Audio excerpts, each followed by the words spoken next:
Have you ever felt? Are you listening?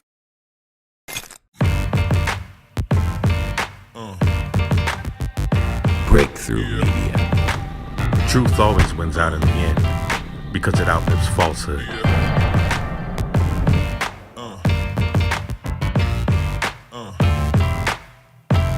I'm the one that does the preaching here, for those who care to listen. Now, if there's anything that I can do... Well, there's one thing you can do. Tell me why nobody around here will listen to me. Well, if you want people to listen, you've got to tell them what they want to hear. I told them the truth. That's the last thing that most people want to hear. And there comes a time where you have to stand up. This is not the time to cower. This is not the time to back in the corner. This is not a time to let people's opinions affect what you believe. It's a time to stand. And don't stand on falsehoods. Don't stand on somebody else's shoulder. It's time for you to stand on the truth. Time for you to stand for what you know, what you've been researching. And the passion that comes out of B. Tatum comes from the truth. All I do is speak the truth, the whole truth, and nothing but the truth, so help me God.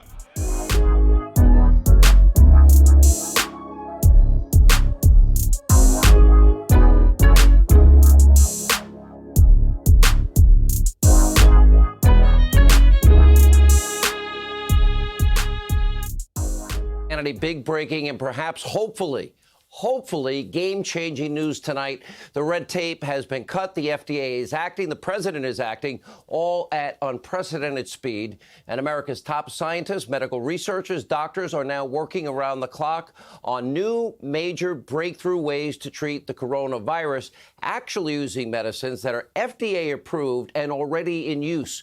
We have these incredible details coming up tonight. 3 separate areas we're working on right now. Now, we're also in the midst of a major worldwide pandemic. Sadly, this full-blown global crisis might have been prevented or at least mitigated if not for the corrupt actions of the communist Chinese government. According to this top study from a British university, 95% of all coronavirus cases may have in fact been prevented if China didn't try to hide and cover up this deadly disease at every important moment. And as the president indicated earlier today, he's been saying it really more loudly than anyone else I can think of. China cannot be trusted. Take a look. On China, they reported for the first time since the outbreak no new cases over a 24-hour period. Do you have any reason to disbelieve them? As far as believing what they're putting out now, I hope it's true. Who knows, but I hope it's true. I really do. Are you thinking about any types of repercussions for China, and are you also rethinking sort of the supply lines for our manufacturing industry? I don't want to comment on that right now. Sadly, we can't trust anything coming from China's government, so here are the facts. As early as December, high-ranking Chinese officials, they actually silenced the doctors on the front lines and the journalists, if you even can say they have journalists, they don't have freedom of the press, who bravely tried to tell the truth to the entire world, give the important information, vital information to the world about the coronavirus. Now, many of those doctors who put their lives at risk, they are dead. They died trying to save others in their country and worldwide. And on January 18th, when the disease was rapidly spreading in the Wuhan province of China, well, the city hosted a massive potluck dinner with tens of thousands of attendees. It's incomprehensible how dumb that is. It wasn't until January 20th, after the virus already spread all over the world, that China actually admitted the disease was contagious person to person. Now, the 21st of January, we had our first known case here. The 31st, 10 days later, that was the travel ban. I'm getting to that in a second. This is the kind of botched, Chernobyl-like cover-up, sadly predictable for communist governments. Doesn't mean we shouldn't get along with them, but we need to know that they're hostile actors. They didn't act alone. The World Health Organization, everybody needs to know this. They are a corrupt and frankly useless organization, not unlike the United Nations from my perspective. They were supposed to be an organization the world could trust. Instead, they've been doing is spreading Chinese Communist Party propaganda from day one. They haven't done any independent fact-checking. And they deserve blame for this, as does China. Look at this. January 14th. That's late in the game by this point. World Health Organization tweets, quote, Chinese authorities have found no clear evidence of human-to-human transmission of the virus. If they had any sense, they would have known that's not true. They'd done their own research. They would have known in 5 minutes that's not true. Now, WHO's director and general-in-chief is a pretty sketchy individual. No medical training. He's been carrying China's water for months on this. According to a brand new report in The Hill tonight, he turned a blind eye to what has happened in Wuhan and the rest of China after meeting with President Xi in January. And, quote, from the outset, he defended China despite its gross mismanagement of the highly contagious disease, even suggesting that the president's travel ban to and from China was racist.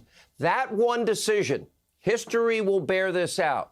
10 days after the first identified case in this country, January 21st, first case, January 31st, travel ban. That one decision did more to protect the health and lives of American citizens than any one thing that has happened. Thousands and thousands of more Americans would have contracted this virus, and it is incalculable how many more Americans would have died exponentially. We would have been in a far worse position than we are now. And how sad is your mob and the media? Do they ever give the president credit? In retrospect, the president was right with that. Don't hold your breath. Same with the Democrats. Dr. Joe Biden, that very day that the president implemented that travel ban, this is what he had to say. Take a look. In moments like this is where the credibility of the president is most needed, as he explains what we should and should not do. This is no time for Donald Trump's record of hysterical xenophobia, and fear-mongering to lead the way instead of science. Hysterical xenophobia and fear. Wake up, Joe. What's even worse, though, is even knowing what we now know. This is even worse. You know, Dr. Quid Pro Quo says he would not have implemented the ban. Like everything else this man does, he is clueless with zero awareness, stuck in that swamp-style thinking and stupidity. And now that brand of identity politics is like the new favorite tactic of China's propaganda department, which is now working overtime to deflect blame. Now, other frequently used disinformation campaigns include a conspiracy theory that U.S. troops are responsible for the Chinese coronavirus. That is a lie. That is an outright lie. China's oppressive regime caused hundreds of thousands worldwide to get sick. It has caused sickness, death, and destruction for thousands and thousands more. They must be held accountable. And by the way, another is laughable, the claim that more propaganda. They're now claiming that they're leading the way worldwide in the fight against the virus, even though they're the ones that covered it up all these months. Unfortunately, some Democrats and, of course, the gullible media mob that just hate President Trump so much, they're now echoing these ridiculous Chinese lies and propaganda, including, former Obama National Security Advisor, the genius that she is, Susan Rice. Take a look. China is not behaving well in trying to blame this on the United States. Yeah. But the flip side of it is we are not behaving well when we talk about, as the president does every day, the Chinese virus, the Wuhan flu, and all of these racist descriptions. Really, Susan? Susan Rice, one of the single least trustworthy individuals on the face of the earth, a national disgrace. Remember, 5 Sunday shows, blatant lies after the Benghazi attacks. That will never be forgotten. Good rule of thumb with Susan Rice. Whatever she says, believe the opposite. But I digress. Now, the media mob, their new favorite hysteria centers around a picture from a Washington Post photographer showing an up-close shot of the president's notes, where Corona is crossed out, replaced with Chinese. Business Insider article suggesting that he was using racism against China to try and distract from the president's disastrous coronavirus response. Fake news, CNN called it inaccurate, stigmatizing. Thousands of Americans will be sick and die. And this is what they're focused on?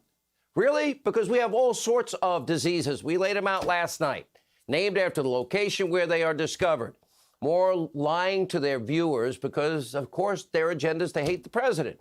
Even willing dupes to spread Chinese propaganda. It is pathetic. And today, President Trump had a message for his friends in the media mob. Take a look. So why was the United States not prepared with more testing? We were very prepared. The only thing we weren't prepared for was the media. The media has not treated it fairly. I'll tell you how prepared I was. I called for a ban from people coming in from China long before anybody thought it was. In fact, it was your network. I believe they called me a racist because I did that. It was many of the people in the room. They called me racist and other words because I did that, because I went so early. So when you say we weren't prepared, had I let these tens of thousands of people come in from China a day, we would have had something right now that would have been, you wouldn't have even recognized it compared to where we are. Extremely well said. Here are some facts that the mob won't report. You know, the ones at the New York Times. Oh, I just love the New York Times. Trump virus. If you're feeling awful, you know who to blame. Oh, and President has a call with governors. Oh, President says you're on your own. No, he said, if you can do it faster, do it. We have your back. They forgot that part. That is called edited fake news. Now, thanks to the president's decisive actions, a new precedent has been set. I call this a paradigm shift. Going forward, future pandemics, unfortunately, they pop up. I wish they didn't. Travel bans will now be used quickly to slow the spread of the disease because it saves lives of Americans. The success of the president's public-private partnership surrounding testing, another new massive paradigm shift. They're doing all of this on the fly in record time. Keeping people out of hospitals, that will be how things work going forward. Telemedicine. My son has a fever. My daughter has a fever. Take a look at my son or daughter. What do I do? Do I need to go to the emergency room? Well, not now, but call me back in an hour and you FaceTime again. Now the United States is actively looking for ways to decrease our dependency on important goods and medicines manufactured in China. You know what? We can't afford to risk this any further.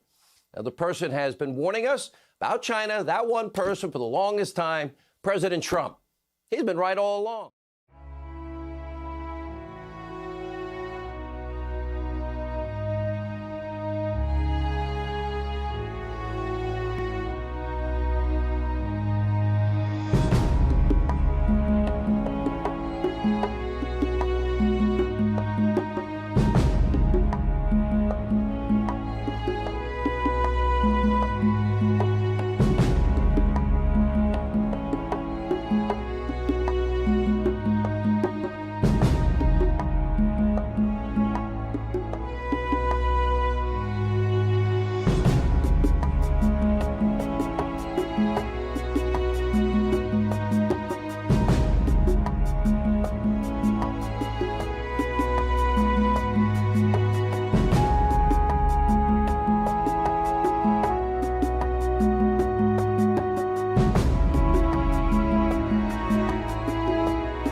breakthrough.